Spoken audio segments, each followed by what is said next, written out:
ನಮಸ್ಕಾರ. ನಾನು ರಿತೇಶ್ ಅಂತ. ಇಲ್ಲಿ ಮ್ಯಾಂಗ್ಳೂರ್ ಸಿಟಿ ಸೆಂಟರ್ ಹತ್ರ ನನ್ನ ಒಂದು ಅಂಗಡಿ ಇದೆ, ಚಿಕ್ಕ ಜನರಲ್ ಸ್ಟೋರ್ ಇದೆ. ಇದು ಏನು ಸೈಂಟ್ ಆಗ್ನೆಸ್ಸಲ್ಲಿ ಇವಾಗ ಏನು ನಿಮ್ಮ ಬುರ್ಕಾದ ಬಗ್ಗೆ ಒಂದು ಸಮಸ್ಯೆ ಇರ್ತು, ಅದಕ್ಕೆ ಒಂದು ವಾಯ್ಸ್ ಕ್ಲಿಪ್ ಕೇಳಿದೆ. ಅದರಲ್ಲಿ ಒಬ್ಬರು ಮಹಾನುಭಾವರು ಹೇಳ್ತಾ ಇದ್ದಾರೆ, ಮುಸ್ಲಿಂ ಮಹಾನುಭಾವರು ಯಾರಂತ ಗೊತ್ತಿಲ್ಲ, ವಾಯ್ಸ್ ಬಂತು ಕೇಳಿದೆ. ಕೇಳುವಾಗ ಅವರು ಹೇಳ್ತಾ ಇದ್ದಾರೆ, ನಾವು ಹೆಣ್ಣು ಮಕ್ಕಳಿಗೆ ಶಾಲೆಗೆ ಕಳಿಸ್ತಾ ಇದ್ದೇವೆ, ಮೂರು ಮಕ್ಕಳಿಗೆ ಅಲ್ಲಿ ತನಕ ಹೋಗ್ತಾರೆ, ಕ್ಯಾಂಪಸ್ ಹೊರಗೆ ಸಮಸ್ಯೆ ಇಲ್ಲ, ಕ್ಯಾಂಪಸ್ ಒಳಗೆ ಹೋಗಿ ನಿಮಗೆ ನಮಾಜ್ ಮಾಡಲಿಕ್ಕೆ ಕೊಡ್ತಾರೆ, ಸಪ್ರೇಟ್ ಕೊಡ್ತಾರೆ, ಕ್ಲಾಸ್ ಒಳಗೆ ಸ್ಕಾರ್ಫ್ ತೆಗೀರಿ ಅಂತ ಅವರು ನಿಷೇಧ ಮಾಡಿದ್ದಾರೆ ಅಷ್ಟೇ. ಅದು ಬಿಟ್ಟು ಕೈಕಾಲು ಹಿಡಿದು ಯಾರು ಎಳಿಲಿಲ್ಲ ಅಂತ ಹೇಳ್ತಾ ಇದ್ದಾರೆ. ನನ್ನ ಪ್ರಶ್ನೆ, ನಿಮ್ಮ ಪ್ರಶ್ನೆಗೆ ಉತ್ತರ ನಾನು ಯಾವ ಥರ ಕೊಡಬೇಕಂತ ಹೇಳಿದರೆ, ನನಗೆ ಅನಿಸ್ತಾ ಇದೆ,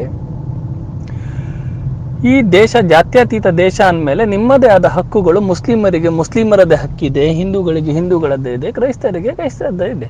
ನಿಮ್ಮ ಆಚಾರ ವಿಚಾರ, ಆಹಾರ, ಬಟ್ಟೆ, ಉಡುಗೆ ತೊಡುಗೆಗಳಿಗೆ ಸಂವಿಧಾನಾತ್ಮಕವಾಗಿ ಎಲ್ಲ ಕಡೆಯೂ ನಿಮಗೆ ಹಕ್ಕನ್ನು ಸಂವಿಧಾನ ಕೊಟ್ಟಿದೆ. ನೀವು ಯಾಕೆ ಮಂಡಿ ಊರ್ತಾ ಇದ್ದೀರಿ? ಒಂದನೇ ವಿಷಯ.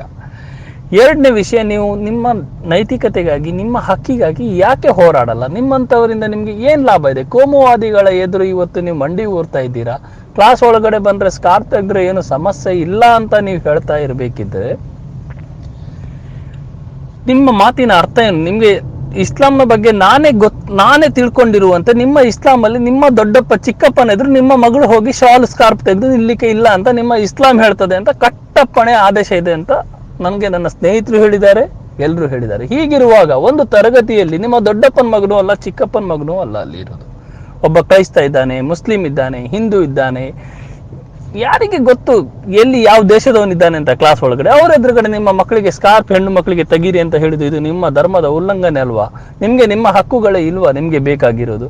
ಇದನ್ನ ನಾವು ನಿಮಗೆ ಯಾವ ಥರ ಮನವರಿಕೆ ಮಾಡಿ ಕೊಡಬೇಕು? ನಿಮ್ಮ ಹಕ್ಕನ್ನು ನೀವು ಹೋರಾಡಿ. ನೀವು ಹೋರಾಡೋದು ಬಿಟ್ಟು ಯಾಕೆ ಕೋಮುವಾದಿಗಳ ಎದುರು ಮಂಡಿ ಉಡ್ತೀರಿ? ಇವತ್ತು ನೀವು ಕೋಮುವಾದಿಗಳ ಎದುರು ಮಂಡಿ ಉಡ್ತಾ ಇದ್ದೀರಾ, ನಾಳೆ ದಿವಸ ನಿಮ್ಮದೇ ಹೆಣ್ಣು ಮಕ್ಕಳಿಗೆ ಮನೆಯಿಂದ ನೀವು ಪೇಟೆಗೆ ಕಳಿಸಿಕೊಡ್ತೀರಿ ಬುರ್ಕಾ ಹಾಕಿ. ನಿಮಗೆ ಒಂದು ಈಗ ಮಂಗಳೂರಿಂದ BC ರೋಡ್ ಹೋಗ್ಬೇಕು, ನಿಮ್ಮ ಮಗಳಿಗೆ ನೀವು ಕಳಿಸಿಕೊಡ್ತೀರಿ ಪೇಟೆಗೆ. ಬಸ್ಸಿನ ಹತ್ರ ಹೋಗುವಾಗ ಅವನು ಹೇಳ್ತಾನೆ ಬುರ್ಕಾ ತೆಗಿ, ಬಸ್ಸಿನೊಳಗೆ ಹತ್ತುದಿದ್ರೆ ಇಳಿದ್ರ ಮೇಲೆ ಹಾಕೊಂಡು ಹೋಗು.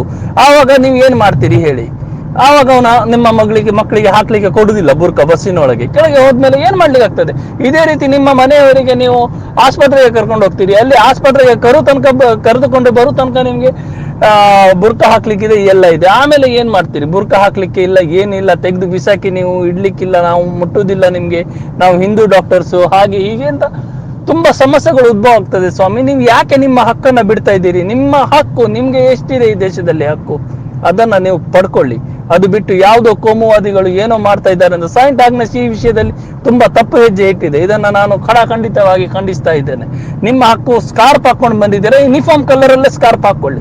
ನಾನು ಹೇಳ್ತಾ ಇಲ್ಲ ನಿಮ್ಗೆ ಸ್ಕಾರ್ಫ್ ಕಪ್ಪು ಕಲರ್ ಹಾಕೊಳ್ಳಿ ಅಂತ. ಅವ್ರ ಯೂನಿಫಾರ್ಮ್ ಏನ್ ಹೇಳಿದೆ, ಯಾವ ಬಣ್ಣದಲ್ಲಿ ಹೇಳಿದೆ, ಆ ಬಣ್ಣದಲ್ಲಿ ನೀವು ತಲೆಗೆ ಹಾಕೊಳ್ಳಿ ಸ್ಕಾರ್ಫ್. ಬಟ್ ನಿಮ್ಮ ಧರ್ಮ ಏನು ನಿಮ್ಗೆ ಆಜ್ಞೆ ಕೊಟ್ಟಿದೆ, ನೀವು ಅದನ್ನ ಪಾಲಿಸಿ, ಒಳ್ಳೆ ವಿದ್ಯಾಭ್ಯಾಸ ಕಲಿಸಿ ಮಕ್ಕಳಿಗೆ. ಅದು ಬಿಟ್ಟು ಇದರಲ್ಲಿ ಎಲ್ಲ ಅಲ್ಲದಲ್ಲನೆಲ್ಲ ಮಾಡ್ಲಿಕ್ಕೆ ಬರಬೇಡಿ. ಸಂಸ್ಕೃತಿ, ನಿಮ್ಮ ಪರಂಪರೆ ಏನಿದೆ ಅದನ್ನ ಎತ್ತಿ ಹಿಡಿಯಿರಿ. ಇಲ್ಲಿ ಎಲ್ಲ ಜಾತಿಗಳು, ಎಲ್ಲ ಧರ್ಮಗಳು ಒಗ್ಗಟ್ಟಾಗಿ ಇರಬೇಕು. ಅದಕ್ಕಾಗಿ ನಾವು ಈ ತರ ಕೋಮುವಾದವನ್ನ ಶಿಕ್ಷಣದ ಒಳಗೆ ತರಲಿಕ್ಕೆ ನನಗೆ ಮನಸ್ಸಿಲ್ಲ. ಹಾಗಾಗಿ ನಾನು ಒಂದು ಜಾತ್ಯತೀತ ಅಂದ್ರೆ ಎಲ್ಲರನ್ನು ಒಂದು ಒಗ್ಗಟ್ಟಾಗಿ ಕೊಂಡು ಹೋಗುವ ಈ ಶಿಕ್ಷಣ, ನಾಳೆ ಒಂದು 4 ಜನರ ಮಧ್ಯೆ ಹೋಗುವಾಗ ಇದೇ ಕೋಮುವಾದದ ಭಾವನೆ ಎನ್ನುವಂಥದ್ದು ಇಂದು ಬೆಳೆದು ಬಂದ ವಿದ್ಯಾರ್ಥಿಗಳ ತಲೆಯಲ್ಲಿ ಎಲ್ಲಿಂದ ಎಲ್ಲಿವರೆಗೆ ಹೋಗ್ಬೋದು ಅನ್ನುವಂಥ ಕಲ್ಪನೆ ನಿಮ್ಗೆ ಇರ್ಲಿಕ್ಕಿಲ್ಲ. ಬಹುಶಃ ನಾಳೆ ದಿನ ಇದೇ ರೀತಿಯ ಕಲ್ಪನೆಗಳು ನಮ್ಮ ಮಕ್ಕಳ ತಲೆಯಲ್ಲಿ ಬಂದ್ರೆ ನಾಳೆ ಸಮಾಜ ಎಷ್ಟು ಒಡೆದು ಹೋಗ್ಬೋದು. ಇಲ್ಲ, ಸಮಾಜದಲ್ಲಿ ಬರುವ ಎಲ್ಲ ನಾಳೆ ಈ ಮಕ್ಕಳು ಡಾಕ್ಟರ್ ಆಗ್ಬೋದು, ಇಂಜಿನಿಯರ್ ಆಗ್ಬೋದು, ಯಾರಿಗೂ ಗೊತ್ತು. ಅಲ್ಲಿ ಸ್ಕಾರ್ಫ್, ಕೇಸರಿ ಬಣ್ಣ, ಇದ್ರದ್ದು ಅಂತ ನಿಮ್ಗೆ ಸಮಸ್ಯೆ ಉದ್ಭವ ಆದ್ರೆ ಏನ್ ಮಾಡ್ತೀರಿ? ಇಂಥದಕ್ಕೆ ಆಸ್ಪದ ಕೊಡಬೇಡಿ ಮಕ್ಕಳಿಗೆ. ಎಲ್ಲರ ಜೊತೆ ಬಾಳ್ಬೇಕು, ಕೂಡಿ ಬೆಳಿಬೇಕು, ನಿಮ್ಮ ಧರ್ಮವನ್ನ ನೀವು ಆಚರಿಸಬೇಕು. ನಮ್ಮ ದೇವರುಗಳಿಗೆ, ನಮ್ಮ ದೇವಸ್ಥಾನಗಳಿಗೆ ನೀವು ಮರ್ಯಾದೆ ಕೊಡಬೇಕು.